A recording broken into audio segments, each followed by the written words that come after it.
The sign here, the sign on this cap. Let me tell you the story about this sign. When the Lagos State governorship election was conducted on January 9th, 1999, Tinubu was declared the winner. Could you notice that on the day he was swearing in his commissioners and special advisors, there was no such sign on his cap? I present with confidence my honorable commissioners and other members of my formidable team. They are all men and women of integrity, proving competence and goodwill. Then, some years later, this sign emerged. So, there are two parts to the story of this cap and the sign. The first one started in 1993. After Babangida stepped down as head of state, he appointed Ernest Shonokon to be the interim head of state. But just 83 days after Shonokon took over, Abacha took power from Shonokon. Fellow Nigerians, consequently, the following decisions come into immediate effect. The state executive councils are dissolved. All local governments stand dissolved. The National Electoral Commission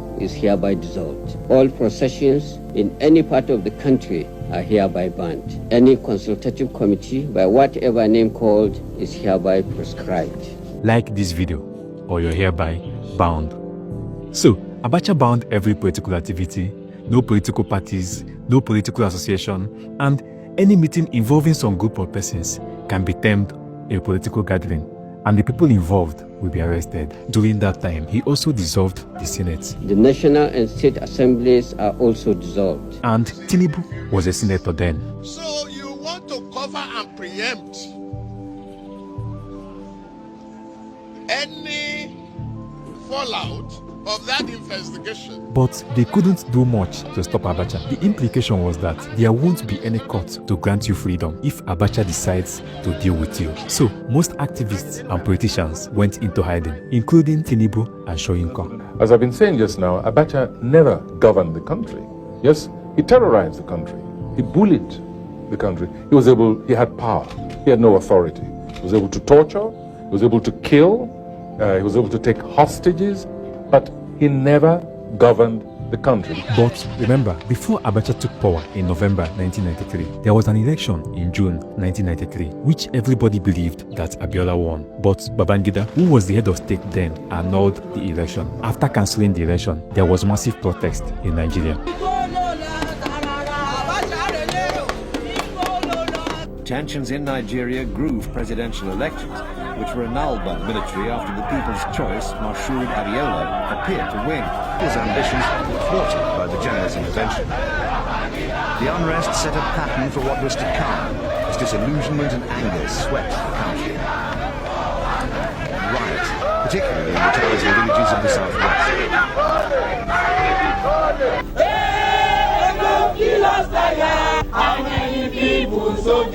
Without you, your determination, your courage, your support, our race and every other one will have been slaves perpetually. We thank you for that. Very soon, it will only 30 minutes. And when it is 30 minutes,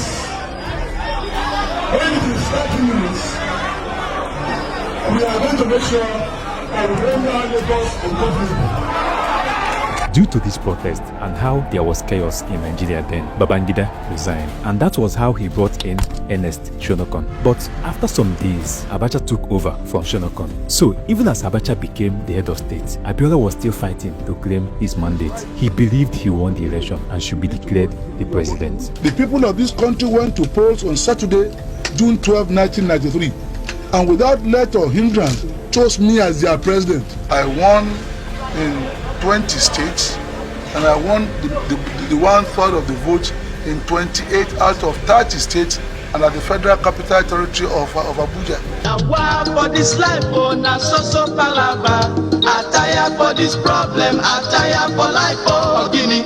No work, no food, no house, no life. Abiola na the hope, oh, SDP na the party to solve our problem and better our life, oh. MKO, MKO, MKO, action! Abiola, Abiola, Abiola, progress! So, after some time, Abiola declared himself the president of Nigeria, even as Abacha was still the head of state. This made Abacha to arrest Abiola and placed him in a prison. What is happening at your house? Are you being arrested? I'm being arrested. I'm just going out now with the police.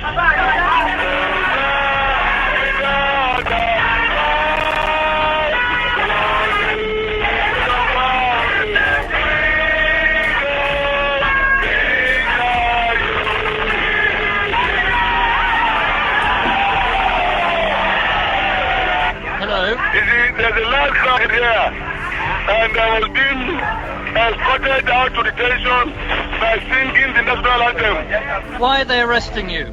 They are arresting me on an allegation of felony, nameless treason or something like that. They're not doing anything, they're just taking me away. Please let me go. You know, I'm delaying them. And then every politically conscious Nigerian stood up against Abacha, because not just that he banned political activities, he also arrested those who were against his takeover of power. And if they continue to allow him to do so, it means nobody can speak against his government. So they secretly came together in May 1994 and formed a group called NADECO, National Democratic Coalition. Tinubu, Anthony Enahoro, Soyinka, Chukwuemeka Ezefe, Chief Bola Ige, and more than 100 members. They all worked in different capacities in the group. The aim of the group was to pressure Abacha to step down and to also push for Abiola to be given his mandate. It was more like an anti-military and pro-democracy movement. But creating such a group was against the earlier warning Abacha gave that every political association had been banned. So the group was having their meetings and everything in secret until Abacha decided to pick them all up. The few unlucky ones were arrested, while many others went into hiding. In order not to be arrested, that was how they came up with an escape line called the NADECO route. Tinubu also took their route to run away. And then of course there's a gentleman here who was an elected senator in 1992 in the course of Babangida's transition program. When Babangida annulled the 1993 election and General Abacha took over and dissolved the Senate, that senator tried to reconstitute the Senate in resistance to the dissolution. He was detained, charged to court. He escaped into exile. Most of the politicians then who were against Abacha escaped and went into exile then through the same NADECO route. The president of now also went to that route. Tinubu went through that route? Went to that route, yes, to escape with a what is it called now? This thing that Muslims wrap around their head, you know. Lawani, the turban. Yeah. Yeah, you had to disguise when they were looking for him. They all came back when Abacha died. Even years after Abacha, that particular route has been the escape line out of Nigeria for politicians who want to escape into exile. What does this NADECO route look like? Back then, if you want to escape arrest and go into exile outside Nigeria, there is no need going to the airport to escape from there. That would be the worst mistake to make, because once you get to the airport and submit your documents, you have already exposed your identity. The immigration office might have informed their officers about a person declared wanted. So if they can't identify you by face, they would identify you by your documents and they would alert the authorities for your arrest. So what these men were doing those days was to take that NADECO route. From Ota, they take a bike down to Idiroko border and through the bush from Idiroko to Benin Republic, and then cross over to Togo. From Togo through the unfamiliar parts and find their way to Accra, Ghana. Then take a flight in Ghana to either USA or UK, depending on the person's plan and destination. But apart from escaping through this route, the group also learned how to disguise and survive political hostility. Thanks to Achiwaju Bola Ahmed Tinubu, I went to him one day and I said, look, I need a bulletproof vehicle. And he told me what to do. One of the things he told me is, go and get many used cars, different colors, different shapes, different. So if I was coming to your house, before I got to your house, I would have parked a car in your house. When I get to your gate, I will wind down, greet everybody. Everybody will know I came in green under Accord.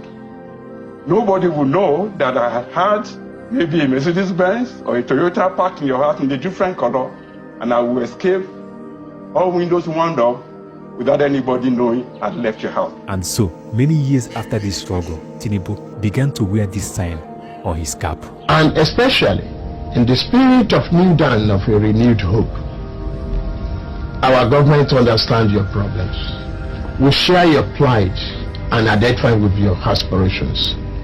We promise you that we shall respond positively to all your needs. The meaning he gave to the cap was that the sign is a mark of the shackles he went through. The sign on this cap is broken shackle.